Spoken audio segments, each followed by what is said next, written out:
네, 안녕하세요. 예스입니다. 항상 구독과 좋아요는 저한테 힘이 많이 되고요. 네, 소정 시간을 쪼개서 광고를 봐주시면 정말 감사드리겠습니다.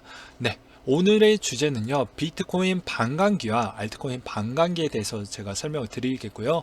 일단 비트코인 반감기에 대해서 간략하게 설명을 좀 드리도록 하겠습니다. 일단 비트코인 반감기는요, 최대 발행량이 2100만 개로 되어져 있고요. 공급이 제한된 탓에 4년에 한 번씩 채굴량이 절반씩 줄어드는 게 반감기라고 알고 계시면 될 것 같습니다.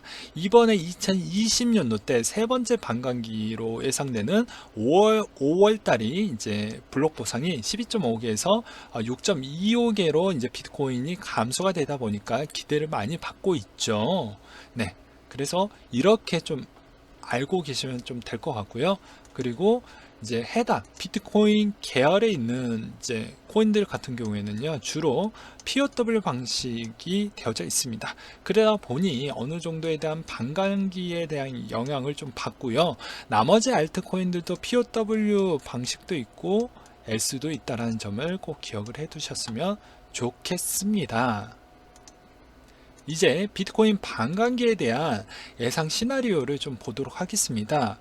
이 예상 시나리오에서 이제 얼만큼 차트에 과거에 영향을 주었는지 한번 보면서 설명을 드리도록 할게요. 일단 첫 번째 반감기는요, 2012년도 11월 28일 날 이제 보상 비율이 25 비트코인을 받은 상태였고, 그것으로 인해서 이제 차트의 흐름은 엄청나게 상승을 해 주었습니다.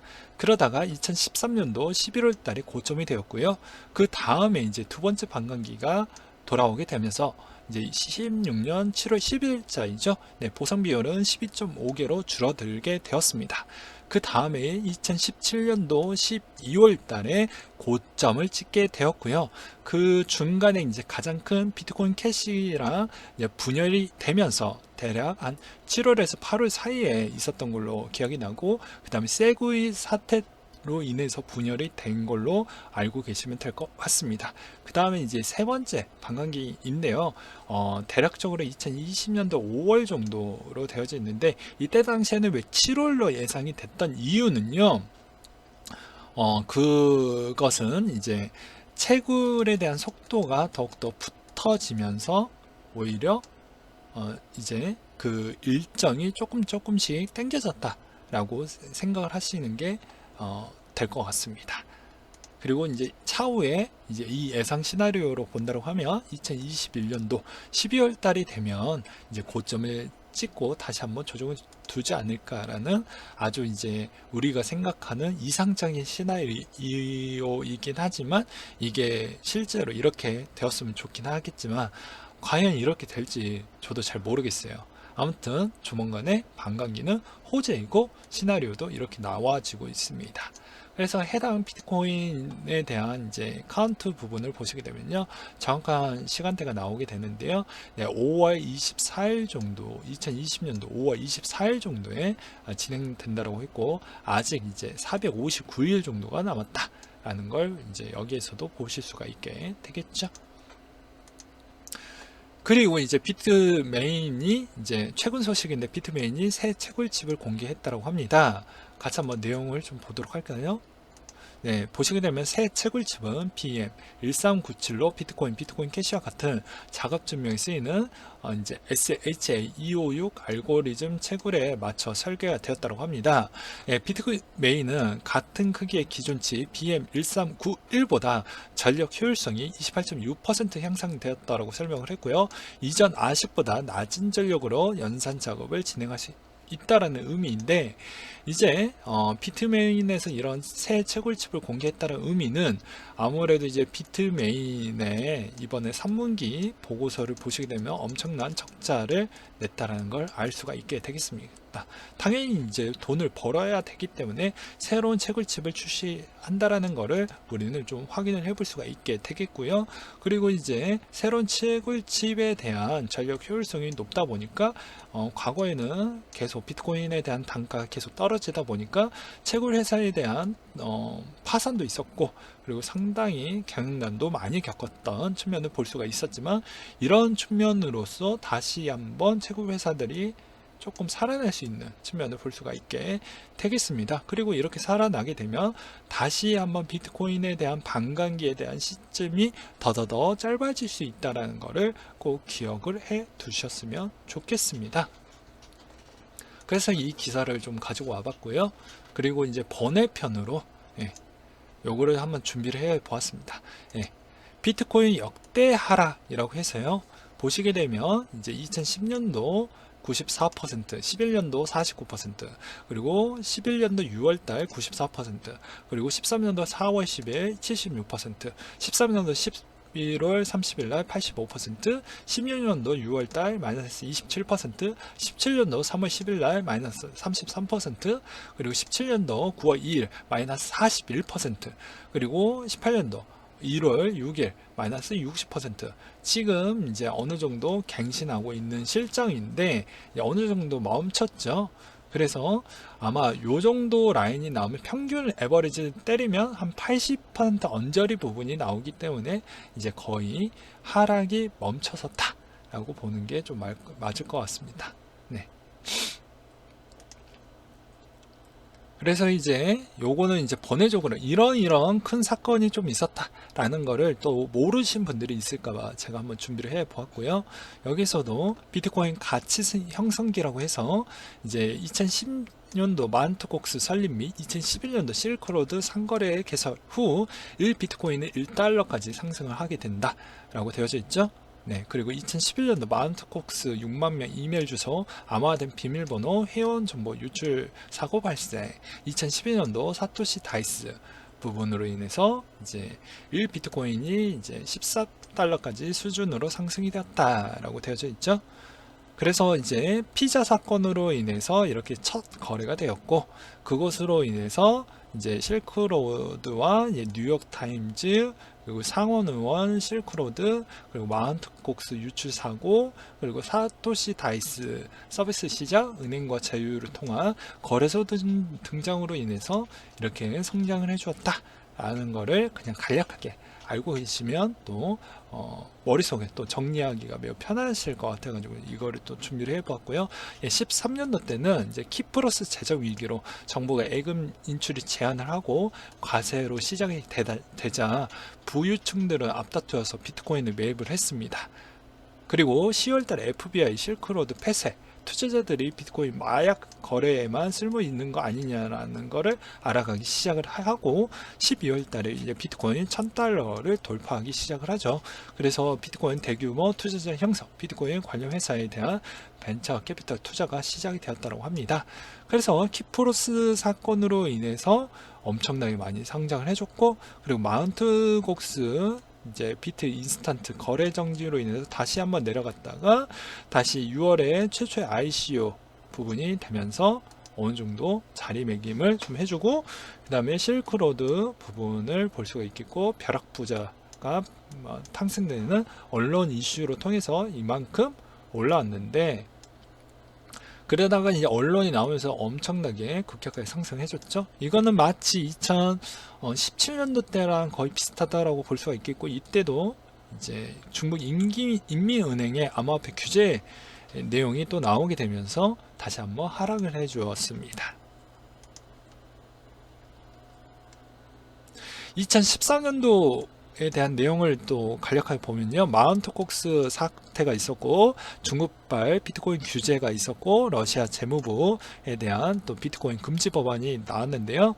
이때도 이제 보시게 되면 안 좋을 때는 또 오살락이 안 좋았습니다. 네, 보시게 되면 비트 인스턴트 임원이 체포되었고, 마운트콕스 해킹, 그리고 이제 중국발 악재, 그리고 비트코인 활용한 거래 승인으로 잠깐 반등했다가 이더리움 이제 자금 확보로 인해서 조금 하락을 해주다가 러시아 정부 비트코인 규제로 다시 또 한번 하락, 그리고 블록체인 관련된 회사 해서 해킹이 일어났다는 점으로 이렇게 또 받았고요. 2015년도 또 내용을 보시게 되면요, 암호화폐에 대한 관심도가 다시 한번 증가가 되는 시즌이 왔습니다. 비트스탬프 부분에 있어서 해킹도 있었고요. 그리고 그리스 유로존 탈퇴 불안으로 인해서 다시 한번 비트코인이 또 영향을 또 받게 되었고, 그리고 중국의 위안화 평가 절하로 인해서 또 영향성을 좀 받았다. 그래서 비트 스탬프에 대한 분실로 다시 한번 찍게 되었고, 그리고 다시 비트코인 분실 여파로 다시 한번 조정을 준 뒤에 중국 증시 폭락으로 인해서 거의 최저점을 찍다가 그리스 디폴트 사태로 인해서 다시 한번 상승을 해주고, 위안화 평가 절하 고시로 인해서 다시 한번 하락을 해준 다음에 이제 EU 비트코인 부가가치세 관련해서 사실상 화폐 인정을 통해서 많이 상승을 해주었다라는 걸 보실 수가 있게 되겠죠.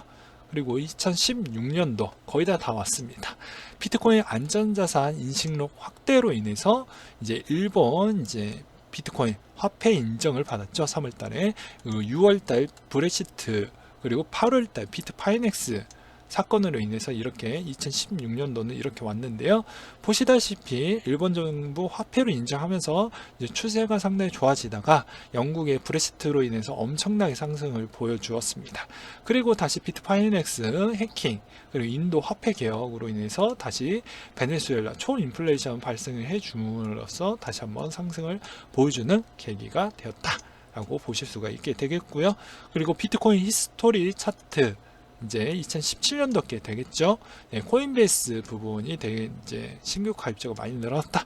중국 정부 다시 한번 규제가 있었고, 시카고 선물 거래소와 이제 시카고 옵션 거래소가 생겼다는 게 눈에 들어오는 시점이 되겠습니다. 그래서 2017년도 보시게 되면 비트코인 위안화 절상으로 인해서 이제 이런 현상이 일어났고요. 그러다가 이제 코인베이스 신규 가입자 급증, 그리고 이제 하드포크 분리, 그리고 암호화폐 거래소 이제 ICO 금지로 인해서 다시 떡락해주다가 이제 CME, CBOE 오픈되면서 엄청나게 성장을 좀 해주었죠. 네, 이렇게 좀 보실 수가 있게 되고요. 아이폰이 또 제 목소리를 또 듣고 또 뻘소리를 하네요. 그리고 2018년도 때를 보시게 되면요, 암호화폐 끝없는 하락 저점은 어디인가 라고 해서 여러분들이 그토록 힘들었던 이유는 이제 코인체크 해킹 사건, 그리고 테더 사태, 그리고 골드만삭스에 대한 측면으로 인해서 엄청나게 하락을 많이 해주었다. 그리고 이제 ETF 승인 거절로, 그리고 이제 골드만삭스 암호화폐 거래 데스크 전면 보류, 그리고 테더에 대한 5억 개에 대한 테더 소각, 그리고 비트코인 캐시 이제 분열 사태로 인해서 그거에 대한 엄청나게 떡락이 났다라는 걸 보실 수가 있게 되겠죠. 그래서 과거와 이때까지 현재까지 좀 보는 측면을 보실 수가 있게 되겠고요. 그리고 비트코인 이제 이것도 번외편인데 ETF로 인해서 과연 얼마만큼 상승을 해줄 거냐 라는 측면이 있는데, 이제 골드도 고만고만하게 놀다가 ETF가 되고 난 뒤에 2013년도 때 되고 난 뒤에 엄청난 상승을 해주었는데, 이것도 착시 현상이 있습니다. 왜 그러냐면 여기까지만 봐야 되겠죠. 여기까지 보면 안 되는 이유가 420%까지 상승을 했던 이유는 ETF에 대한 영향성도 있겠지만, 이때 또 아다리가 맞게끔 또 이때 이제 미국의 서브프라임이 터졌잖아요. 그래서 서브프라임에 대한 가치를 빼고 보면은 조금 더 낮게 봐야 되는 거 아니냐.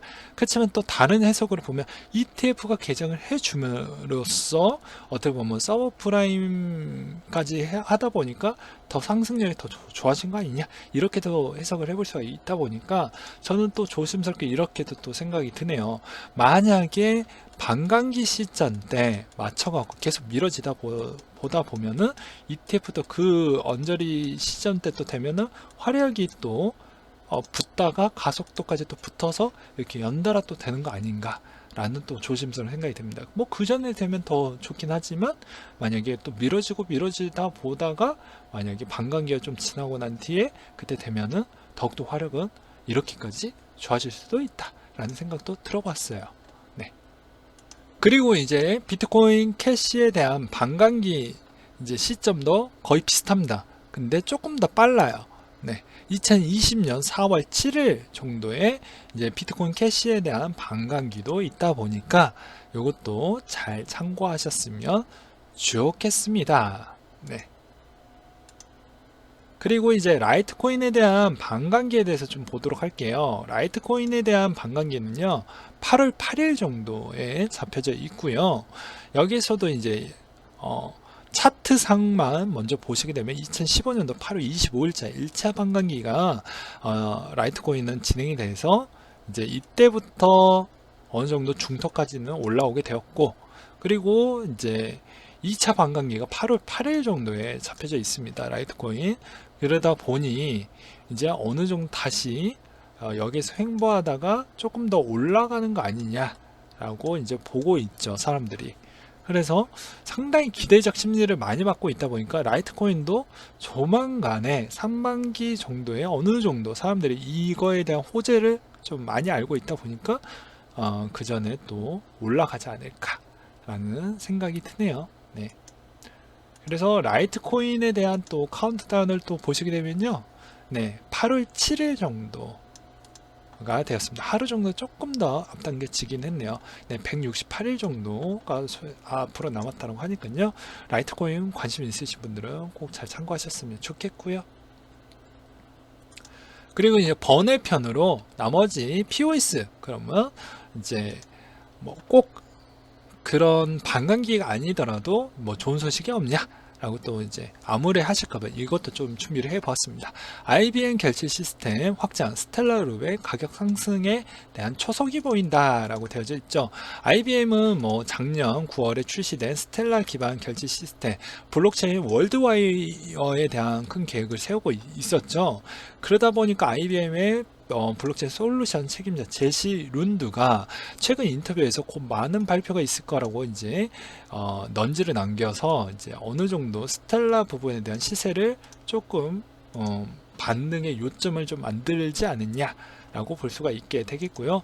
그리고 이 시스템을 도입을 하게 되면요, 나머지 뭐 스텔라 룸에만 또 호재를 받는 게 아니라 이 블록체인 월드와이어 같은 경우에는 앞으로 40개 이상 화폐를 지원할 계획으로 잡혀져 있다 보니까 나머지 알트코인들도 좀 호재라고 볼 수가 있긴 하겠지만, 그래도 끈끈한 전형이 있는 IBM과 스텔라는 어느 정도 스텔라를 더 많이 밀어줄 수 있는 그런 구축망을 더 많이 준비를 해주겠죠. 그래서 앞으로 스텔라 좋은 소식이 있다는 점을 꼭 기억을 해두셨으면 좋겠고, 올해 중에 아마 IBM 소식도 곧 나올 것 같습니다. 그리고 그 다음 소식인데요, 이거는 이더리움에 대한 소식입니다. 이더리움, 이제 최근에 콘스탄티노블로 인해서 이제 난이도 폭탄에 대한 이제 걱정을 많이 하고 있죠. 네. 그래서 그거에 대한 설명을 좀 드리도록 하겠습니다. 해당 이제 난이도에 대한 걱정도 있어서 이제 해당 관계자가 개인적으로 난이도 폭탄을 겪고 싶지 않다. 세레니티 업그레이드는 올해 중에 불가능하고 아마 사실상 내년도 좀 어렵게 본다. 그리고 난이도 폭탄 문제가 나올 때마다 인식판편으로 떼우고 넘어갈 이유는 없다라고 이렇게 이야기를 했다라고 하네요. 그래서 요 난이도에 대한 이야기를 잠깐 해보려고 하는데요. 여기를 이제 보시게 되면 EIP 1234 부분이 이제 난이도에 대한 측면이 되겠습니다. 그래서 이더리움에 대한 이 EIP 1234를 이제 업데이트가 되면 그게 바로 효과가 일어날 것이고요. 그리고 여기에서도 보시다시피 이제 블록 타임도 상당히 줄어든다 라는 측면을 이제 보실 수가 있겠고, 그리고 이제 채굴 보상 비율도 3이더에서 2이더까지도 줄어들게 되기 때문에 상당히 이더리움도 시세에 영향을 많이 줄 수 있다 라고 우리는 생각을 해볼 수가 있게 되겠죠.